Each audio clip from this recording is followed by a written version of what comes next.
I remember being taught at home a lot about God's love, so I had a pretty positive basis or foundation.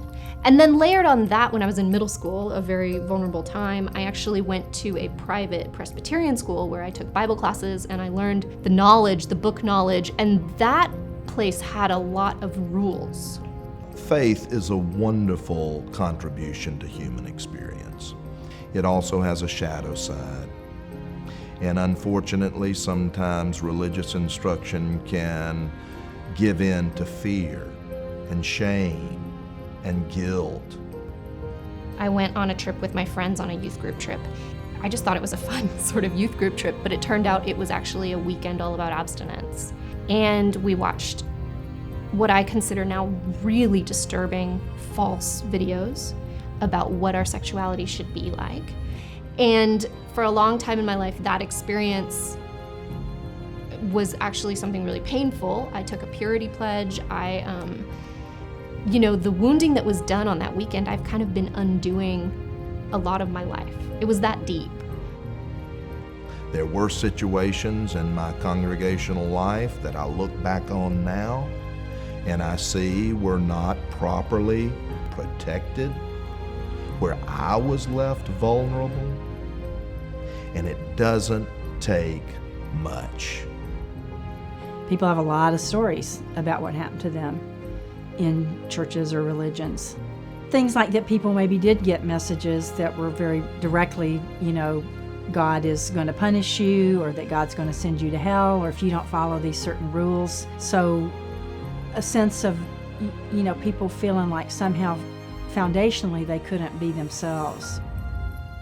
Well, the Child Friendly Faith Project's Designation program actually looks at the religious messaging that we give to children, the literature, the curriculum, the Sunday school books. And the Designation program incorporates workshops that guide adults through every step and stage of awareness and implementation. As I actually looked at the modules and I looked at the discussions, and now as a facilitator, as I've been having those discussions and preparing for them, I see how rich they can be. They're not coming from a place of, here is a book about how to not abuse children. They're instead coming from a place of, here are these questions specifically about your faith community. And then as a group, you unpack it as in your community in the way that works for you. One thing that I really value about the Child Friendly Faith Project is this designation program, whereby a faith community that has taken advantage of the workshops provided and the programming provided can be designated as a child-friendly faith community. A faith community has the moral responsibility before God to do everything in its power to guard and protect our kids. You have a great power as a person who is teaching faith to children.